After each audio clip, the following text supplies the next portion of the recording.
예수가 하루는 자기를 따르는 동료 그룹들에게 물어봅니다. 사람들이 나를 누구라고 합니까? 했더니 선지자입니다, 선생님입니다 등등 대답을 해요. 그래서 예수가 다시 제자들한테 물어봐요. 그러면 여러분은 나를 누구라고 생각합니까? 그렇게 물어보거든요. 이 얘기는 이미 예수가 살아있을 당시에 예수가 어떤 존재인지에 대한 논란이 있었고, 예수 역시 자기가 누구인지를 제자들에게 알려주고 싶어 했겠죠. 무신론자들에게는 예수님이 인간이자 신이라는 포인트가 와닿지 않는 것 같습니다. 예수님은 인간인가요? 신인가요? 예수 그리스도에 대한, 예수에 대한 그 논란은 예수의 생애서부터 있었거든요. 그래서 예수가 하루는 자기를 따르는 동료 그룹들에게 물어봅니다. 사람들이 나를 누구라고 합니까? 했더니 선지자입니다, 선생님입니다 등등 대답을 해요. 그래서 예수가 다시 자기의 같이 다니는 동료들, 제자들한테 물어봐요. 그러면 여러분은 나를 누구라고 생각합니까? 그렇게 물어보거든요. 이 얘기는 이미 예수가 살아있을 당시에 예수가 어떤 존재인지에 대한 논란이 있었고, 예수 역시 자기가 누구인지를 제자들에게 알려주고 싶어 했겠죠. 그래서 기독교 역사를 보면 크게 4가지 예수에 대한 이해가 있었다고 유형별로 나눠서 얘기할 수 있습니다. 린다 우드헤드라고 하는 영국의 한 학자가 내린 분류인데 꽤 괜찮은 것 같아서 제가 제 말로 좀 얘기를 해보면, 일단 신이자 인간이다. 예수가 신이면 신이지, 신이고 인간이면 인간이지 물이자 불이다, 이렇게 얘기하면 정말 어려운 거죠. 이른바 정통 기독교에서는 예수가 가지고 있는 신성, 디비니티, 예수가 가지고 있는 인성, 휴머니티가 완벽하게 인간이고 완벽하게 신인데 둘 다 동시에 서술할 수 있다고 얘기를 해요. 예수가 신이자 인간이냐. 이거 이해가 안 되죠. 그러니까 이거는 뭐냐면 그냥 고백의 영역, 형식 논리학에서는 이해가 되지 않아요. 형식 논리학에서는. 그런데 이야기 속에서는 이해가 돼요. 예를 들면 애증관계라는 게 있잖아요. 나랑 엄마는 애증관계야, 이렇게 얘기하잖아요. 그럼 엄마를 사랑한다는 거예요, 미워한다는 거예요? 애는 사랑한다는 거고 증은 미워한다는 거예요, 증오한다는 거예요. 사랑과 증오는 반대편에 있어요. 그런데 엄마하고 나는 애증관계야 라고 말하면 사람들이 이해를 해요, 놀랍게. 놀랍게 이해를 해요. 그런데 예수가 신이자 인간이다 그러면은 이해를 안 하려고 그래요. 엄마를 어떨 땐 너무나 사랑하고 어떨 때는 엄마를 너무나 미워하죠. 아들들에게 아버지는 바로 그렇게 패러독스한 존재인데, 아들한테 아버지가 어떠냐 그러면 아버지는 한 면에서는 세계 신화의 동기를 보면 부친살의 동기가 있거든요. 아들은 아버지를 죽이고 싶어하고, 왜 제우스가 크로노스 죽이고 크로노스가 우라노스 죽였다고 하는 부친살의 동기가 신화에 괜히 있는 게 아닙니다. 또 반대편에는 아들이 신을 죽이죠. 아들은 늘 아버지를 두려움과 고마움의 대상으로 동시에 생각하는 게 신화에 나타난 아들과 아버지의 관계죠. 아버지 아들 관계. 자, 두려우면서 동시에 존경해요. 어렵죠? 반대되는 건데 하나가 되는 거죠. 또 다른 예를 들어볼게요. 이게 종교에서 중요한 누미노제 개념이라고 하는 건데, 누미노제가 뭐냐면 두렵고 떨리는데 매혹적인 거예요. 두려우면 어떻게 돼요? 우리가 감정적 반응으로 뭘 보고 두려워요? 그럼 어떻게 해요? 도망가죠. 매혹적인 건 뭐예요? 영어로 attractive인데 attract는 끌어당긴다는 거잖아요. 두려운 건 도망가야 되고 매혹적인 건 다가가는 거잖아요. 근데 어떻게 두렵고 매혹적이냐? 말이 안 되잖아요, 개념상. 그러나 우리는 현실을 그렇게 삽니다. 어떻게 사냐? 공포영화 볼 때 생각해 보세요. 이렇게 보거든요. 이건 가린 겁니까? 보자는 겁니까? 가리면서 동시에 보는 거예요. 인간은 형식 논리적으로 개념을 갖다 붙이면 말이 안 돼요. 어떻게 두려운데 매혹적이에요? 두려우면 도망가야 되고 매혹적이면 다가가야 되는 건데. 그런데 공포 영화를 볼 때는 가리기 위해서 보고 보기 위해서 가렸어요. 보기 위해서 가렸다. 말이 안 되죠. 보려면은 치워야죠. 가리려면은 볼 수가 없죠. 그러나 현실에서는 우리는 가리면서 보잖아요. 보면서 가리고. 우리는 현실에서 부모님과 애증 관계잖아요. 현실에서 아버지와 아들 사이에 신화적으로 나타나는 거 보면 아버지를 사랑하면서도 죽이고 싶고 그렇게 되잖아요. 이게 형식 논리학에서 이해가 되지 않지만 우리의 삶의 이야기 속에 들어오면 이해가 되는 거죠. 우리 자체가 모순적이니까 패러독스 안에 살고 있어요. 우리가 아이러니 속에 살고 있어요. 그러니까 예수를 보니까 너무 인간 그 자체예요. 동시에 예수를 보니까 너무 신 그 자체예요. 예수를 통해서 신을 봐요. 신이 인간에게 나타났다면 저런 모습일 거라고 고백을 해요. 그러니까 신이자 인간이. 예수를 보니까 신이 보이고 신이 인간에게 나타났다면 저런 모습으로 나타나겠구나를 고백해서 예수를 신이자 인간이라고 하고, 이것이 나중에 삼위일체 교리로 발전하게 되는데, 그 삼위일체 교리가 복잡하고 또 이해하기 어려우니까 저보고 그냥 간략하게 얘기하라고 하면, 예수를 신이자 인간으로 말하는 고백하는 이것은 형식논리학적으로 말이 안 되지만 우리 삶의 패러독스를 보면 형식논리학에서 패러독스가 모순 아니다. 1. 두 번째, 예수를 보니 신을 본 것 같고 신이 이 세상에 나타났으면 예수처럼 나타났을 것 같아요. 아, 예수는 참 휴머니티와 참 디비니티를 갖고 있는 존재구나. 이렇게 고백하는 데부터 이 예수는 신이자 인간이다라고 하는 말이 성립이 되는 거예요. 그러니까 이게 야 이거 기독교 말이 되냐, 무슨 뭐 셋이 하나면서 하나가 셋이고 서로 상충되는 신과 인간의 그 이야기가 이렇게 같은 존재에 있을 수 있냐.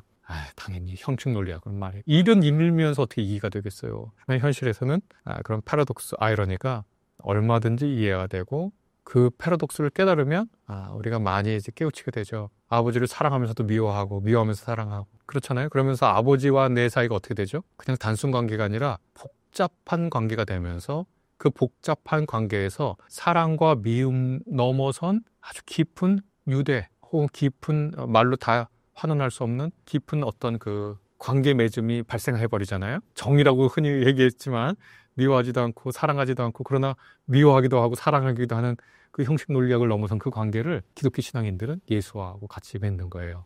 그러니까 그걸 그렇게 얘기했었죠. 그게 이제 첫 번째 유형이에요. 그 다음에 다른 유형들, 예수를 아주 평범한 인간이었고 이 인간이 사회개혁가로 윤리적 교사로 선지자로 살았다. 유니테리안들이라고 흔히 그러는데 하버드 대학을 세운 분들이 유니테리안들입니다. 이분들은 예수를 신성을 가진 존재로 믿는다기보다는 아주 훌륭한 윤리적 교사 이렇게 생각하는 분들이 있습니다. 평범한 인간으로서 예수를 이렇게 믿는 분들이 있고, 또 하나는 카리스마적 인간으로서 예수를 믿는 분들이 있어요. 카리스마라고 하는 말은 헬라어인데 고대 그리스어, 이 헬라어의 뜻은 뭐냐면 신적 존재가 부여한 기프트입니다. 죄송하지만 일부러 기프트라고 하는 용어를 썼는데, 기프트라는 말은 두 가지 뜻이 있잖아요. 선물이라는 뜻도 있고 재능이라는 뜻도 있잖아요. 신이 선물처럼 준 재능이에요. 그 참 재밌는데, 우리가 딱 간략하게 쟤는 공부도 안 하는데 1등하는 애 있잖아요. 기프트를 받은 거잖아요. 똑같이 말하는데 어떤 사람이 똑같은 말을 해도 감화력이 있어요. 그 카리스마가 있는 거예요. 신들이 신적인 존재가 준 카리스마가 있는 거예요. 아주 특별하죠. 매력이 있어요. 그 사람이 말하면 뭔가 설득력이 있고 해야 될 것 같은 권위가 있어요. 이렇게 특별한 카리스마를 받은 존재로서 예수를 생각하는 사람들이 있죠. 예수가 보통 사람, 평범한 사람이라기보다는 신으로부터 특별한 기적의 능력, 논리 능력, 리더십 능력 이런 것들을 가지고 사람들을 신의 뜻을 구현하는 사람들로 바꿔주는 그런 카리스마적 인간으로서의 예수라고 하는 그런 개념으로 예수를 보는 사람들이 있고, 이런 사람들은 뭐 예수를 아주 위대한 이 인물, 인간 이렇게 이제 생각을 하죠. 또 마지막으로는 인간 안에 있는 신성을 깨우치러 온 존재로서 예수를 바라보기도 하거든요. 그러니까 불교의 가르침은 모든 인간 안에 부처님이 계시다라는 건 인간 안에 불성이 있다는 뜻이거든요. 그래서 너희 안에 있는 불성이 온전히 깨어나서 부처님 되기를 바랍니다라고 서로 기원해 주는 것처럼 성불하십시오가 그거거든요. 당신 안에 있는 부처님을 완전히 개화해서 이루십시오.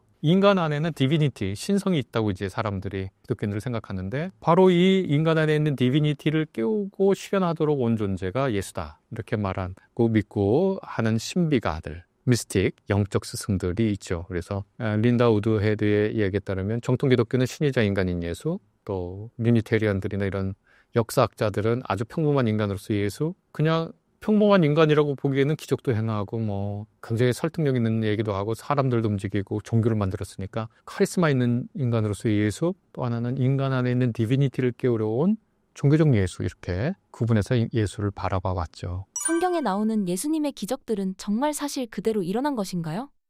예수는 기적이라고 하는 것 자체를 사람들이 그 기적을 통해서 완전하게 변할 거라고 기대하지는 않은 것 같아요. 그러니까 예수 자체도 야, 나 이런 기적한다 저런 기적한다고 자기에 있는 기적의 능력을 과시하거나 그것들에게 사람들이 집중하도록 의도하지 않았어요. 일단 그렇고, 둘째, 그럼 예수는 기적을 행했느냐? 예수 자신이나 예수 주변 사람들이 예수가 기적이라고 말할 수밖에 없는 것을 의식적으로 행할 수 있었다라고 하는 것 자체는 공감했던 것 같아요. 그러니까 복음서에 나타나는 걸 보면 예수도 자신이 기적적인 능력을 행한다라고 스스로 의식했고 의도적으로 행했고, 그리고 또 어떤 아주 이제 희미한 구절, 몇 구절 보면 예수가 사람들이 믿지 않아서 어떤 기적도 행할 수 없었다라는 구절도 있어요. 그러니까 참 재밌는 거예요. 그런데 동시대 많은 사람들은 예수가 기적으로 불릴 만한 일을 했다는 것을 인정을 했어요. 제가 다른 데서도 얘기했지만 A라는 사람을 공격하고 싶은데, 그러니까 예수를 공격하고 싶은데 예수가 기적을 행한다고 막 그래요. 그러면 내가 예수를 너무 싫어해서 그 예수한테 비판한다면 제일 강력한 비판은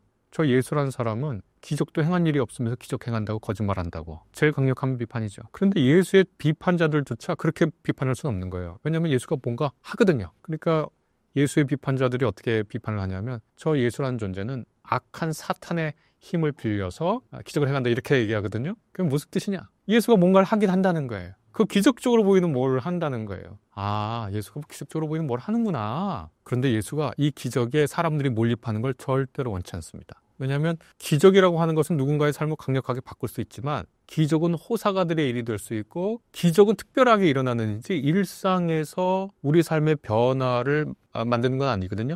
제가 이런 예가 갑자기 떠오르는데 어떤 사람이 담배를 팍 피다가 폐암에 걸렸어요. 그런데 이 폐암에 걸린 사람이 누군가의 기적을 통해서 폐암이 완전히 낫단 말이죠.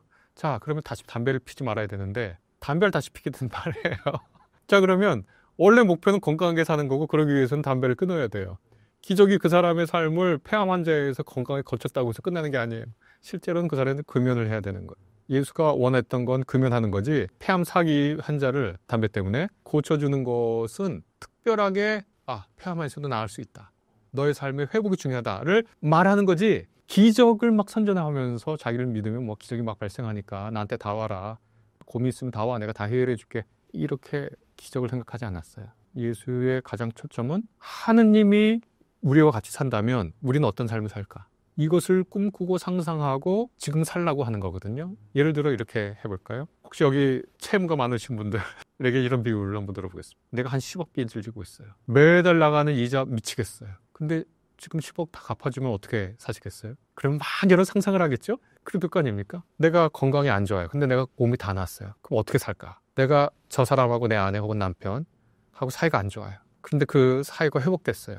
그럼 어떻게 살까요? 상상할 수 있죠, 우리가. 예수는 사랑과 따뜻함과 위로와 꼭 껴안는 신이, 정의를 말하는 신이 여기 있다고 생각하면 우리 이제 어떻게 살지? 지금까지와는 다른 상상력으로 다른 삶의 패턴으로 살잖아요. 살 것을 꿈꿀 수 있잖아요. 그 삶을 여기서 살자고 이렇게 제안하는 거예요. 그러면 우리의 삶의 방향이 바뀌어야 되잖아요. 그거를 예수가 말한 거예요. 하나님 나라가 가까이 왔다. 그 맥락 속에서 기적이라고 하는 거, 만약에 예를 들어 시각장애인의 눈을 띄워줬다. 이 맥락 속에서 그 뜻은 뭐냐면 우리가 사는 이 세상이 시각장애인이 앞을 못 보는 것처럼 무엇을 어떻게 어느 길로 걸어가야 될지 전혀 몰라. 신이 임해서 이렇게 살아야 되는데 그것조차 전혀 몰라. 근데 어떤 한 사람의 눈을 띄워줘요. 그러면 그 사람이 눈을 뜨고 보고 여기는 안전한 길이고 여기는 아름다운 것이고 여기는 위험한 길이다. 보게 되잖아요. 그것처럼 하나님이 여기 와 있어. 이제 그것처럼 그 상상력을 발휘해서 살자 하는 거기에 눈을 떠라. 그러니까 자기의 가르침하고 그 기적이라고 하는 거랑 연결시키는 거예요. 그래서 제가 그것을 퍼포먼스라고 부릅니다. 우리가 그 행위예술가들 있잖아요. 자기가 갖고 있는 예술 이념을 그림으로 그리면 미술가죠. 자기가 갖고 있는 예술 이념을 음악으로 표현하는 음악가입니다. 자기가 갖고 있는 예술 이념을 몸짓, 몸 행동으로 하면 퍼포먼스 하는 거잖아요.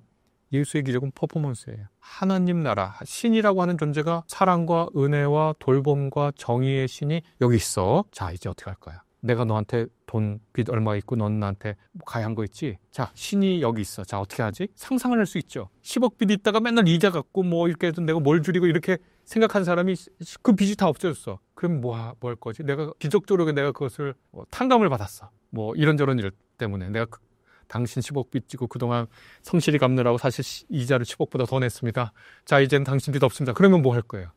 내가 이 돈 벌려고 제쳐뒀던 나와 내 주변에 가장 사랑하는 사람들 위해서 하고 싶던 일, 그런 일들을 꿈꿀 거잖아요. 그 꿈을 예수가 막 가르침을 통해서, 비유를 통해서 막 펼친 후에 이것이 정말로 이루어져 하고서 기적을 베푼 거예요.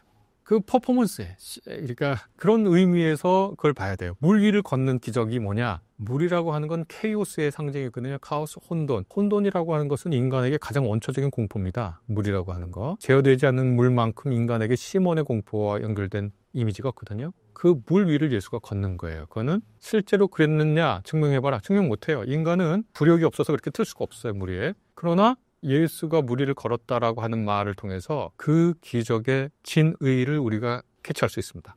두려움을 주는 혼돈의 세상 위를 예수가 걸어가셨다. 그리고 자기 제자에게 베드로가 저도 걸을 수 있습니까? 너도 나와서 걸어라 하고 베드로도 얼마간 물 위를 걷습니다.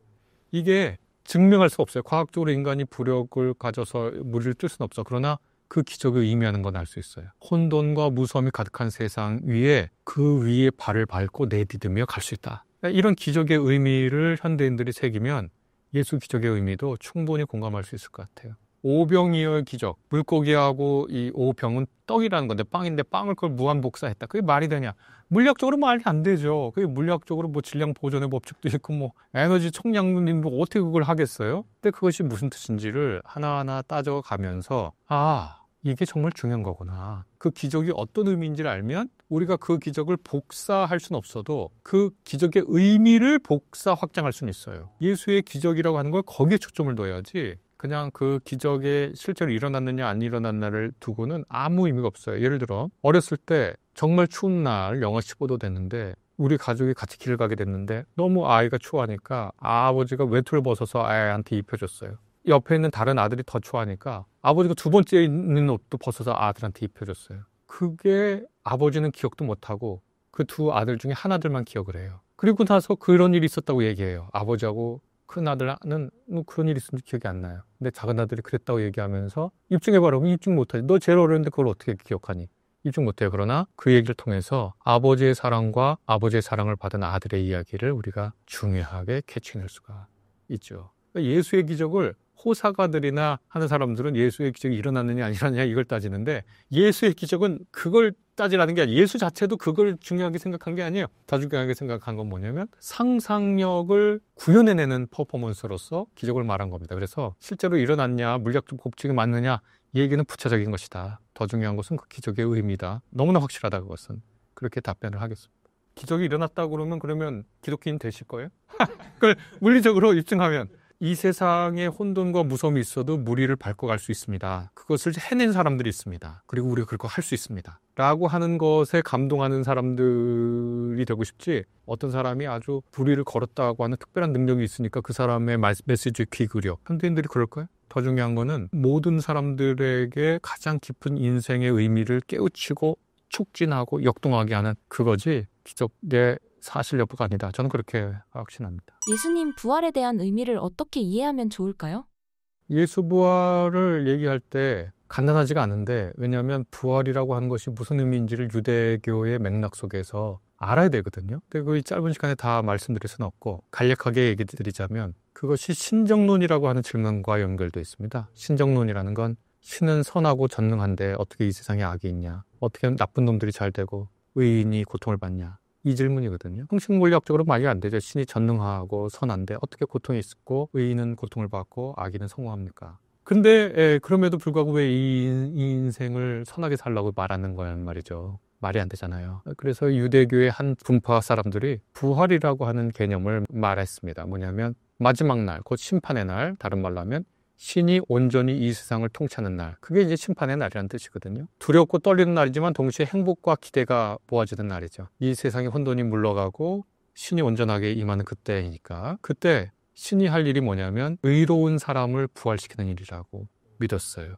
그게 부활 사상의 핵심에 있습니다. 그러면 부활이라는 건 뭐냐면 신이 통치하는 날, 신이 다스리는 날의 시작점에 있고 부활한 사람은 의인인 거예요. 예수의 부활을 초대교회가 바로 이 맥락에 넣었어요. 그래서 예수의 부활은 뭐냐?